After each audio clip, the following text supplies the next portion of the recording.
Hi class, this is the Chapter 8 lecture that you missed out on because of technical difficulties. I think it had to do with a bit about the animation issues that we had, and also that we had some Blackboard issues when I went to post your quiz in your exam. So that's not going to be an issue. We will have the exam in class. This is your Chapter 8 lecture. I will point out in this lecture what will be on the exam and what will not be on the exam, however. And I just went through your chapter 5. I went through that, and I'm going to go through this as a full lecture, but I will stop and let you know what I want you to test on. So make sure that you write that down. This chapter is on psychosocial development in early childhood. Before we dive into how we define our sense of self, our community, and our country, let's look at where we came from, how technology and advancements change culture and norms historically. Home on the range. Think for a minute how a child develops differently.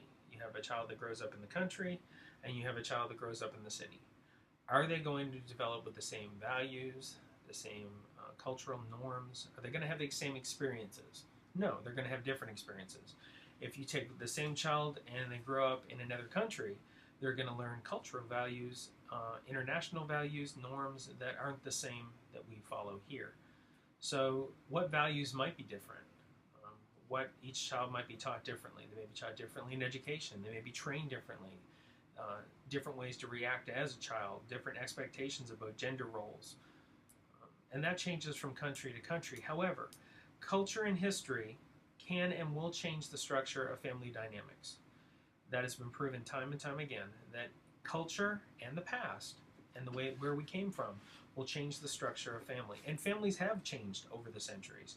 If you think about a child that was raised in Egypt, for example, compared to a child that was raised during the 50s, a child that's raised to today, they're completely different. Their value systems, the way that their expectations, what their roles are, completely different. So keep that in mind that it's not just a one-shot um, across the board that are, that's kind of what our text does. It's across the board developmental. I try to pull in a little history and spice it up a little bit. Speaking of history, I wanted to talk about the American Revolution and the impact that it had on development of children in particular. If we were in class, I would have got somebody to read this. You guys can go ahead and read it. I'm going to cover key points in it. Textiles were the main focus for the American Revolution. It brought in a bunch of new chemicals, manufacturing processes, water power, and coal were all the major factors that pushed people towards the cities. The country life, people weren't making very much money. They weren't making crops weren't being produced like they should be, and people went to the city because that's where the money was, and that's where they thought that they could provide for their families. They could have a chance of a different kind of life. Life, however, was not like people try to imagine it in the American Revolution, Industrial Revolution. Um, a lot of the times, and a perfect example is listed here, the population was extremely high in the city. And if you look at the PowerPoint, you can see this is a perfect example of how combusted things were. 8 to 10 unrelated mill workers often shared a room, often with no furniture, and slept on a pile of straw and sawdust. Toilet facilities were shared, and if they existed, disease spread and contaminants were everywhere, especially with the diseases and whatnot from the water. Imagine not having toilet facilities that would then seep into the water supply, causing everyone to be sick. Life was not good back then. And they talk about how amazing it was for America and how awesome America evolved during that time. But every place in history has a segment of history that is identical to the Industrial Revolution in terms of developmental time in history where things were not as they exist today. Um,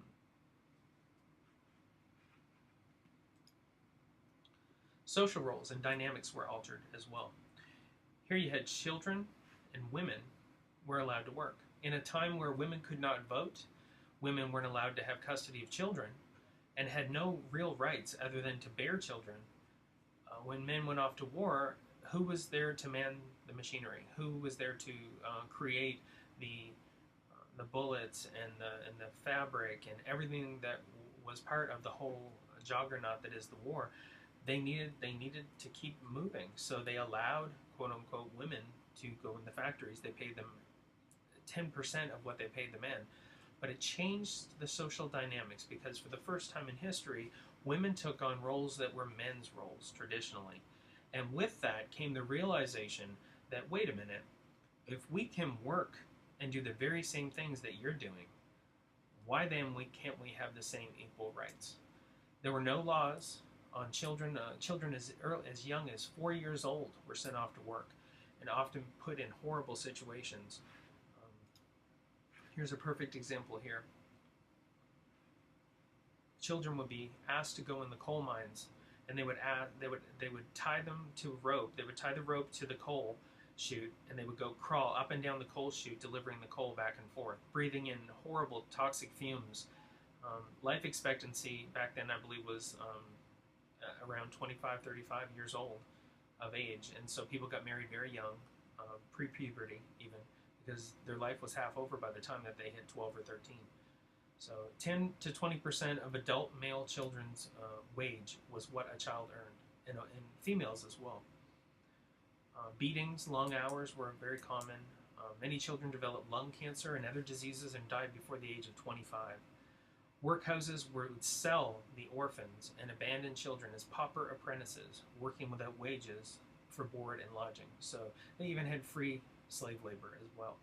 So developmentally, when we're looking at our textbook and you guys are seeing, these stages and theories, and that's great, but we came from a different place in history, and historically these norms are not the same everywhere, and sadly some places in the world right now still have these horrific things going on, and children's basic developmental stages are completely altered by their environmental stages and their environmental exposure to abuse and neglect and all the things that we're talking about here now.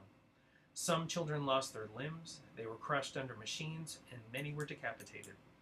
Children were employed at glassworks and regularly burned and blinded, and those working in potteries were vulnerable to clay and gas dust. Let me let you know that this entire part of the lecture and what I just shared is going to be on the exam. I think it's important that you know that.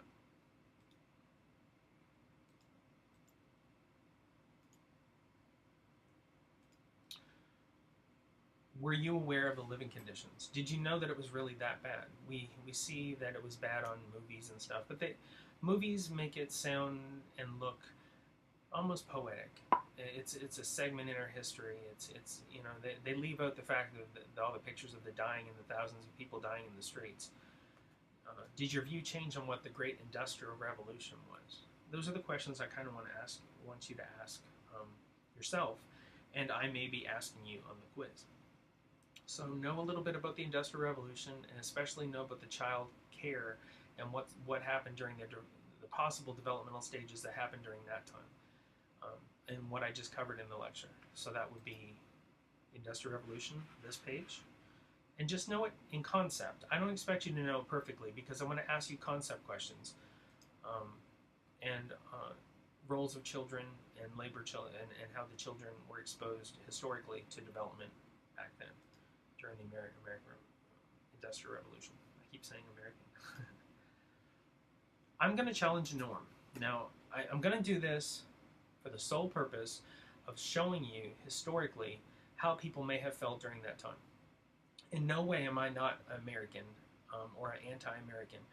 This was completely approved by my supervisor, and I feel like there's some F-bombs in the video coming up, and if you feel like that's going to offend you, by all means, do not watch the video.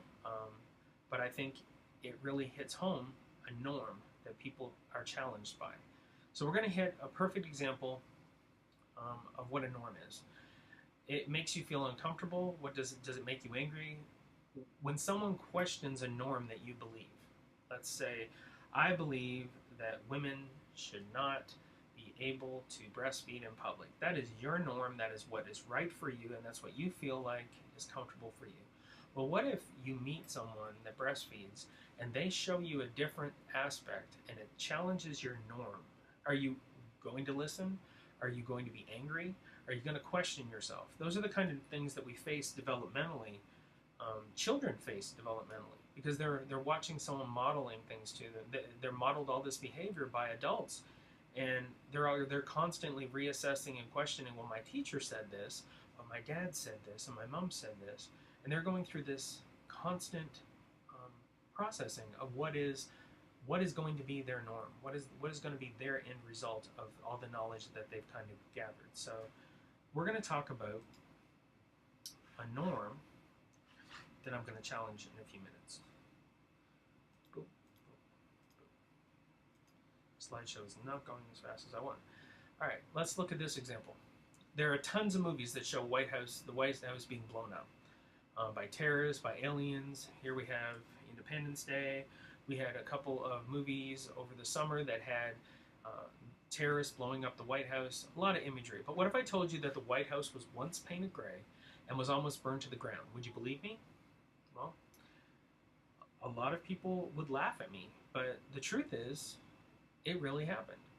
Now, in 1814, the burning of Washington, after torching the Capitol, the Canadian troops turned northward toward Pennsylvania Avenue and towards the White House. And James Madison's personal server, the slave Paul Jennings, was an eyewitness at the age of 15, after purchasing his freedom later from the widow Dolly Madison, President Madison's wife. He published his memoir in 1865, which is a historical document of the time and the events that happened during that time that we have historically to look back on. It has also stated in history that Dolly Madison, during that event, grabbed the portrait of Washington, cut it out, and ran away with it and saved it for our country from being burned. Well, historically, that is what's remembered, and that's what the history books tried, to share. And but unfortunately, that is not what happened, because the hired help, the doorman, and the gardener actually are the ones that went and got up and on the ladder and cut it down and saved it. But we look at that and we're told one thing, and yet reality shows us something completely different. The norm is that nothing could ever penetrate the White House. That would never happen. Why didn't we hear about that in history books? That's not true. After looting the building, the British found it difficult to set the structure ablaze, owing to its sturdy stone construction. Soldiers ended up gathering furniture in a heap and igniting it with rocket powder, and that did the trick. The Capitol was originally painted gray, then it was rebuilt. It was painted the white color that you see today in Washington, D.C. Thomas Jefferson has always been said he started the Library of Congress. He fought tirelessly to make sure that we had books for the Library of Congress. The reality is that he was in debt, and after the books were burned, the 3,000 original books that were burned during that blaze, he realized, I need money. I have no money, so I'm going to sell it to the Library of Congress, and that's where the Library of Congress began its second collection that we know today as the Library of Congress collection from back then. But the reality is that that's historically not. It isn't what happened. So we may be told something. We may be told that by our parents, for example, you are not going to have sex before you're married. We don't do that in this family. We're not going to do that. We don't believe in abortion in our family, and that is that. And you're taught that, and that's fine. What happens when you get out in the world? And I'll give you an example. Let's say you are walking down the street and you are raped, and you are struggling with the fact that you end up pregnant. What do? Do you deal with the fact that you are carrying a rapist baby, and do you have that baby? Do you not have that baby? That norm that is suddenly ingrained in you from your parents is suddenly challenging. For some people, it'll come instantly. It'll be like, no, my spiritual culture values tell me I cannot have an abortion. It's wrong all the way around. Then the doctor comes in and he says, well, we also found out if you carry this baby to term, more than likely you will pass away because you have high blood pressure and you cannot carry this baby. So you and the baby both will die. Well, my spiritual convictions have stated that I cannot do that. I cannot abort the baby, so you both end up dying. Some people, on the other hand, would choose, okay, I want to live, and I feel terrible, but I have to make this choice. Other people would be in this situation, and they would say, I am so traumatically destroyed by being raped to have that child near me. I don't know if I could love that child. I don't know if every time I look at that child, will I think someone raped me, and this is what I have to look at. And then there's some people that they don't even think twice. They're like, yes, I'm going to try to have this baby. I'm not going to listen to you. I think, I'm going to lean on faith, and we're both going to live, and everything's going to be okay. Well, I'm letting you know that there are multiple choices that you can make when your norms are challenged. Sometimes they're true. Sometimes they're not. Sometimes we make up versions of the truth to help us process and heal and move on. I'm not saying historically that's been the case in every country, but every historical book has lies in it. There's nowhere in your history books in high school that you were taught that the White House was burned, ever. I can guarantee. But it is this historic piece of history that has been removed because it's uncomfortable to admit that our capital was burned. Now, Canada has similar stories. Every country has similar stories. It's not just me bashing America, and I'm not saying I'm anti or pro-abortion. I'm giving you examples of when someone feels strongly about a norm and then an event happens that challenges the way that you think. And that's basically what this is about.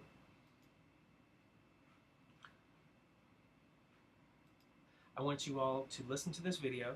If you don't want to hear the F-bombs, don't listen to this video, because there's a couple in there, but I think there's a very strong message in here for us to look at.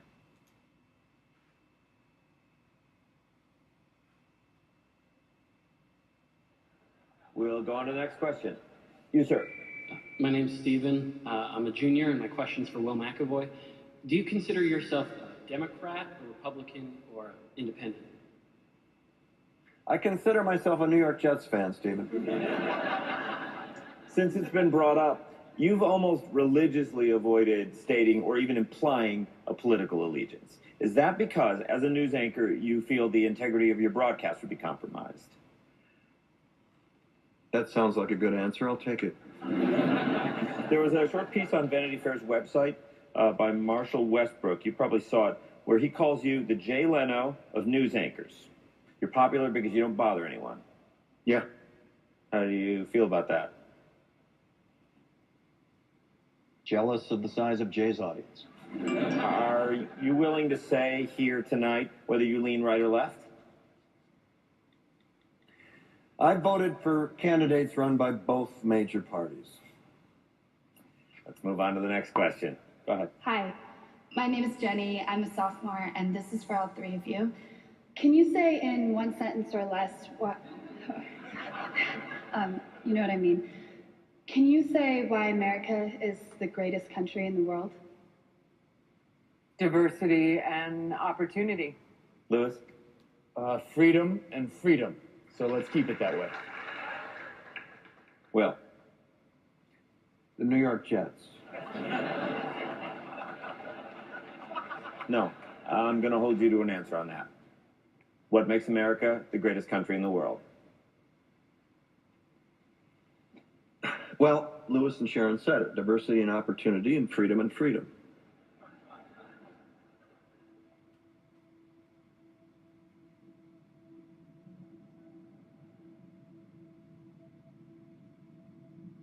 I'm not letting you go back to the airport without answering the question.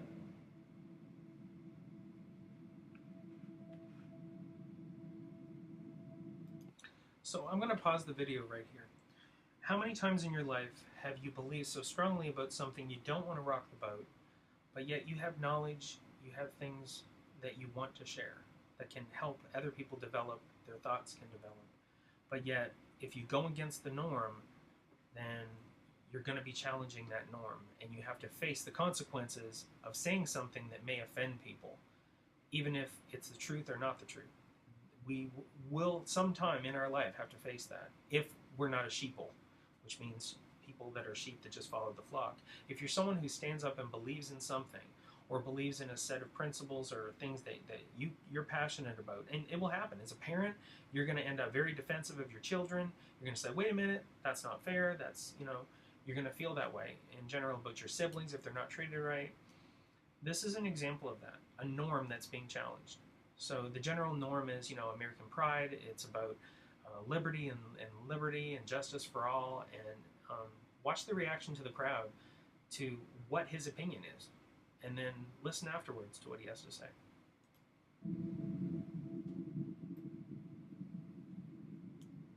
Well, our Constitution is a masterpiece. James Madison was a genius. The Declaration of Independence is, for me, the single greatest piece of American writing. You don't look satisfied.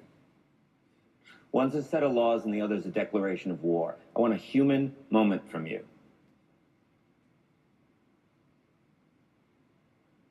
What about the people? Why is America Not the greatest country in the world, Professor. That's my answer.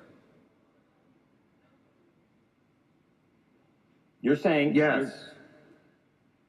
Let's talk about... Fine. Sharon, the NEA is a loser. Yeah, it accounts for a penny out of our paycheck, but he gets to hit you with it anytime he wants. It doesn't cost money. It costs votes. It costs airtime and column inches. You know why people don't like liberals? Because they lose. If liberals are so fucking smart, how come they lose so goddamn always? Hey. And with a straight face, you're going to tell students that America is so star-spangled awesome that we're the only ones in the world who have freedom? Canada has freedom. Japan has freedom. The UK, France, Italy, Germany, Spain, Australia, Belgium has freedom. So 207 sovereign states in the world, like 180 of them have freedom. All right. And yeah, you, sorority girl, just in case you accidentally wander into a voting booth one day, there's some things you should know. And one of them is, there is absolutely no evidence to support the statement that we're the greatest country in the world. We're 7th in literacy, 27th in math, 22nd in science, 49th in life expectancy, 178th in infant mortality, 3rd in median household income, number 4 in labor force, and number 4 in exports. We lead the world in only 3 categories: number of incarcerated citizens per capita, number of adults who believe angels are real, and defense spending, where we spend more than the next 26 countries combined, 25 of whom are allies. Now, none of this is the fault of a 20-year-old college student, but you nonetheless are, without a doubt, a member of the worst generation ever. So when you ask what makes us the greatest country in the world, I don't know what the fuck you're talking about. Yosemite?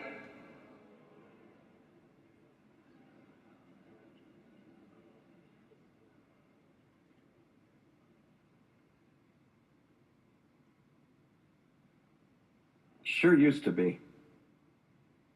We stood up for what was right. We fought for moral reasons. We passed laws, struck down laws for moral reasons. We waged wars on poverty, not poor people.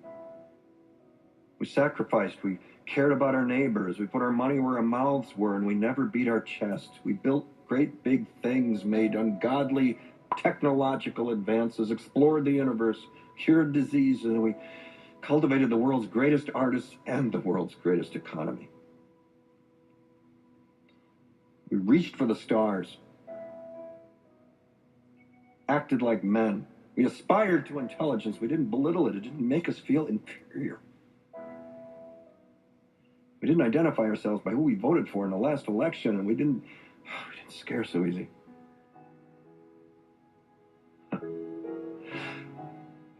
We were able to be all these things and do all these things because we were informed by great men who were revered. First step in solving any problem is recognizing there is one.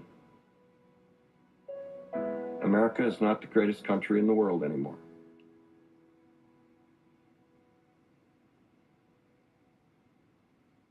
Enough? So as you can see, he definitely challenged a norm. And that's not the first norm that's been challenged, and it won't be the last one. If you look at norms throughout history, we have Martin Luther King and Malcolm X and several people that fought for slavery, Lincoln, the North and the South. We have Rosa Parks, who walked to the front of the bus, challenging social norms, developmental stages. They're all connected. Historically, our choices and the choices that we make alter our path. For a long time, people did not have any thoughts on assisted suicide. Several states have assisted suicide now. We're in the middle of a huge debate on whether or not lesbians and gays have equal rights, human rights, women allowed to vote, not allowed to vote. Think of the first women that stood up and said, hey, I want to have a vote. I deserve to have a vote. I deserve to have guardianship of my own child and the right to own property. Somebody had to make that change in the norm. That changed society. That choice of society finally accepting that changed how we look at ourselves, how we treat our children, how we basically train our children and model to them by our behavior. And then we create another generation of thoughts, and we model a different generation of values and morals and culture to our children. So it's extremely important to see how history has altered. Again, the Egyptian is going to model the Egyptian way back when, the parents who raised their child. They're going to model different. They're going to model different values. But the key is that we have to remember the children develop themselves. They develop cognitively by watching, environmentally by what they're exposed to. And sometimes reality is not real. We're told a certain thing, and it's not true. So we develop the ability to start to challenge, to wonder, wait a minute, that's not right. And so historically, that's something I wanted to bring up. Your chapter does not cover that. I think it's important. I think you need to realize the full spectrum of how each culture, even now, changes with developmental stages. Theories and stages are fine, but you need to have the larger picture. I think if you're going to go out in the world and serve different diverse cultures and populations in whatever field that you've chosen to do. So we're going to go off that now, and I'm going to go back to my PowerPoint if I can find it. All right. Again, I'm not anti-American. That was just an example. I was basically trying to challenge your norm and to make you look at something that's here and now that may not be exactly the way that you envision it to the outside world. Again, we talked about women's rights, gay and lesbian rights, slavery, assisted suicide, even religious norms. I mean, this country itself was built on religious freedom. The persecutions that happened in Europe brought thousands of settlers to the New World, so that they would have a fresh start to follow the norms and the values and to teach their children developmental stages the way that they felt that they should.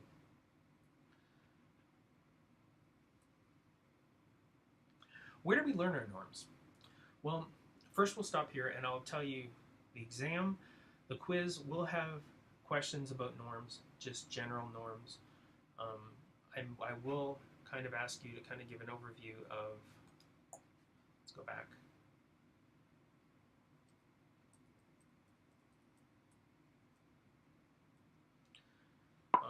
Know at least 2 or 3 of these, and I may ask you a little tiny short question on how do you feel about those norms. But I basically want you to understand that everyone has different norms, and sometimes we don't agree with other people, and that's okay, because we're all different people. I'm not here to teach you to think the way that I think, but I am here to expose you to different ways that people think and different reasons why people think that way, so you can make your own educated understanding and your own educated guess at what you choose from that.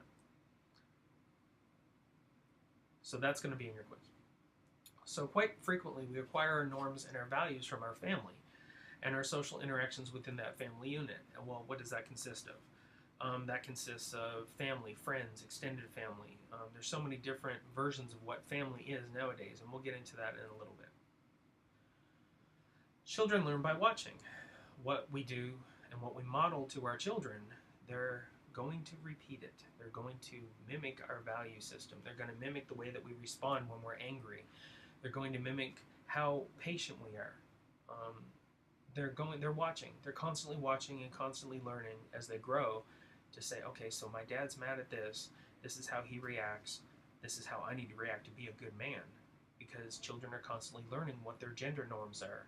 And they're learning, okay, this is my role. I'm not supposed, so the father says, quit crying. You're not supposed to cry to the son. But the girl, he doesn't say anything to. So the boy learns, okay, I'm not supposed to cry because men don't cry. But women are allowed to cry and men just roll their eyes. So this is something that may be transferred in a family. Not all families are like that. Some people are open to expression of emotions and feelings, but we're always doing this to children, teaching them their values, and siblings will also do the same thing. They will jump in as like the bigger role, and we'll talk about that later as well. But here we have Peg Bundy smoking. They watch us smoke. They think it looks cool. Here we have angry pandas. We've all seen angry pandas somewhere in our life. We have angry pandas in our family. They react physically. They learn to take their frustrations out physically. And again here, frustrations. Children who don't get their own way and they're frustrated, they decide just to haul off and hit. Where did that child learn how to do that? Well, maybe they tested their boundary run one day and no one said anything. Or maybe they're witnessing people in their lives, adults, siblings, hitting people, and they learn, oh, I can get my way if I hit. So remember modeling and the concept of modeling, and that question will also be on your quiz. Families with young children may be the fastest growing segment of today's poor and homeless. Again, families with young children may be the fastest growing segment of today's poor and homeless. Super important. Please remember that. They are characterized by few social contacts, poor health, low school achievement, a high level of contact with the criminal justice system, and poverty. As social conditions change, working mothers, single parent families, single fathers become more involved in childcare. Parental roles are changing, and the stereotypical roles have been altered. Parents' characteristics that affect children. I want you to think about this in terms of your parents. Personality, age, and stage of life are all important considerations. If you're a parent and your personality is bubbly and upfront and caring, and you're not pressured and life doesn't really hit you hard and you're not stressed out all the time, you're going to teach different things, and it's going to affect your children in a different way. Your age, how old you are when you're an adult, will affect your patience level. A young mother will be more afraid of the child getting harmed as opposed to her 10th child. She's like, oh, whatever, let him do it. He's good. He's not going to get hurt. I have the knowledge to know that as a mother, he's going to be fine. It depends on all those important considerations. Children characteristics that affect the parents, of course, your health, your age, your gender, and nature, again, of the parenting method of how you're going to be able to be redirectional towards that behavior. Like the temperament, for example, of your child is going to affect how you respond. If your child screams 24 hours a day, that's going to affect you as a parent. That's going to offer you no sleep. You're not going to be able to focus at work. It'll cause friction between you and your spouse. Again, these are all factors that are considered in that. I just want you to know one factor, parental characteristic in one child. So for your quiz. We went over this in your discussion board, so I'm not going to be testing you on it. Again, we'll quickly go over it. Authoritarian parents. Well, we're not going to go over this because I think you guys did an excellent job on the discussion board, and I think you pretty well have it down pat, but if you don't, you can go ahead and read the responses. I won't be testing on the parenting style because I think you guys have pretty much nailed that down. Siblings. I want you to know a little bit about siblings. That siblings can act as role models. They help younger brothers and sisters in time of difficulty, and they help smooth relations with adults. In life, in later life especially, siblings act in some cases as a support system when parents pass away, and siblings can sometimes be best friends. Now, when I mentioned earlier about sibling underworld, okay, think of the movie Underworld if you need a mnemonic device to make you remember this. But basically, a lot of when you're looking at developmental stages of a child, they learn from their siblings on how to act around their parents. They also learn the norms that are expected of them. The older sibling can warn their younger brothers or sisters about parental moods. If dad is acting this way, you can't be doing that. And if mom, you see mom start to sigh, you know you're in trouble, so be careful.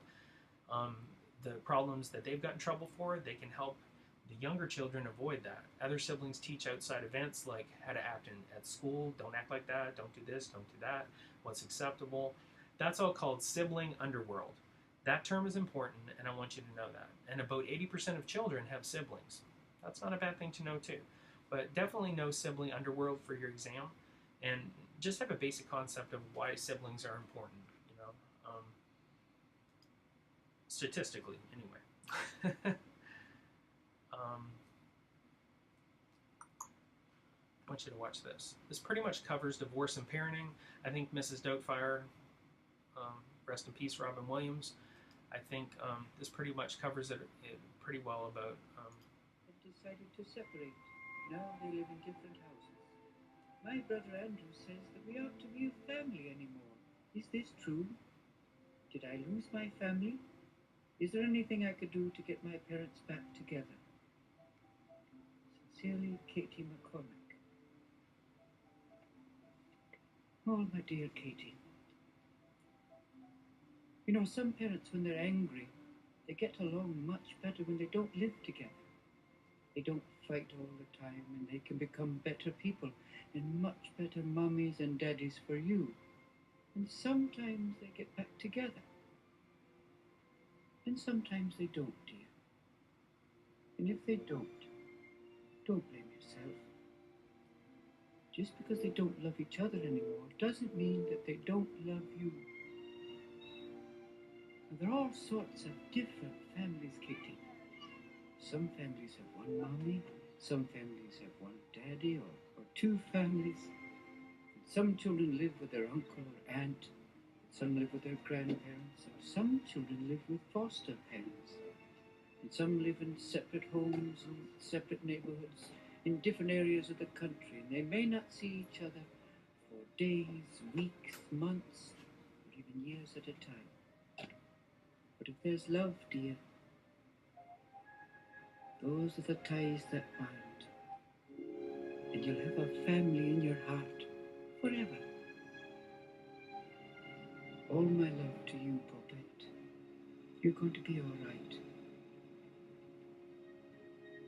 Bye-bye. I thought that was very well done because it gave a good overview of divorce and the definition of family. And again, Rob Williams is awesome. Let's skip ahead to divorce. Today's divorce rate is still about 50% of first marriages and about 62% of remarriages. That's going to be on the quiz. 50% of divorces, of marriages, end in divorce. And of all first marriages, about 62% of remarriages end in divorce. So the second time around, the percentage is higher. And if you look at the percentage, 60% of divorces in America involve children. It's a huge percentage. And because of that, we have to be aware of how that affects children and how it affects the family dynamics. Children too often witness hostility and anger and arguments from parents, especially during divorce, pre-divorce. They start to blame themselves, and many times children are put in the situation where they're a secret spy, or one of the parents teaches them how to be a pawn to hurt the other parent. I've seen so many different examples of this, and my parents divorced. I was put in the middle to watch and see what the other parents were doing, and in their new relationships, and I was already going through issues myself with it, even at a younger age. After about 2 years, typically, family arrangements usually try to stabilize, and remarriage may be a part of that element, but it usually typically takes about 2 years for a family to settle down after a divorce, and for the blame game to stop, and for people to realize, especially children, that it's not their fault that their parents are divorced. Especially if you have really proactive parents that like to co-parent after divorce, and they're working together to make sure the children, their lives are not as disrupted as they can be from this event for them. It's hard for them because they want their mother and father at home, and they don't understand, and it affects their development. Some children regress. A child that goes to potty stage where they've started walking or they've started using the washroom, suddenly after a divorce will start regressing. They go back to crawling. A child that had a wonderful temperament that was quiet suddenly becomes hostile and angry and cries all the time. Don't think just because a child is young that is not impacted by not being around the parent that it loves and has come to understand that that's an important part of my life. It's difficult. Divorce is difficult. After 12% of all, about 12% of all single parents are fathers in the United States right now, most of whom are divorced. That is a large percentage of single fathers. There are several challenges that single fathers run into. One, encouraging their children to talk about their feelings, and communication. So we've got communication, encouraging their children, and encouraging their children to talk about their feelings are three areas that seem to be difficult for single fathers to follow through on. So I need you to remember that for the quiz. And this PowerPoint's getting a little long, so I'm going to quickly go through it. An au pair and a nanny are two different elements that help with raising children. An au pair is a young woman from another country who provides childcare services, and usually is paid a low wage. And a nanny is a professional childcare worker, usually a former nurse with education, and they're paid much more. Just know the difference between an au pair and a nanny. There's over 160,000 licensed childcare centers in the United States and about 254,000 licensed daycare centers. The benefits of a daycare center are it aids motor development, it aids in independence and advanced cognitive and language developments, and advanced IQ development. Maybe a question on that on the exam or on the quiz. Make sure you follow through with that and let me know your thoughts on daycare systems. We have theories of gender development, biological explanations, do hormones cause the gender differences, social learning theory, parents reinforce gender and gender role behaviors, cognitive development, children acquire their sense of gender and build their own concept of male and femaleness, gender schema, environmentally you understand that what a child sees and then maps, and the child identifies with it. And of course, psychoanalytic identification that we talked about earlier this year is a Freudian theory. What I want you to focus on for right now, for this exam, is most of what we talked about today was social learning theory. Parents reinforce gender and gender role behaviors. We have covered these other areas, but I want you, for the quiz, I want you to know what social learning theory is. Okay, because that basically goes along with our theme that we're talking about with the modeling and how generationally through history we model certain behaviors. So please know that focus. Know the theories. It's important that you know each of the theories, but I want you to focus on social learning theory as a key aspect for this chapter. That is the quiz, and that's all I'm going to test you guys on. The stuff that I mentioned I'm going to test you on. Those are the areas that we're going to go over on the quiz when you come to class on Thursday. So I'm going to post chapter 5, and I'm going to post this chapter, and make sure you have a pad and you've written down everything that I said might be on a test. Study that, and that's what we're going to have for your in-class test. So we're going to do that this week, and we're going to do that the following week after you come back from break, and we're going to catch you guys up. And if you like doing it this way, let me know, and we may shake it up a little bit and do one in classroom, one online. So let me know, give me feedback, and I will be glad to accommodate you guys. Okay, so have a good weekend.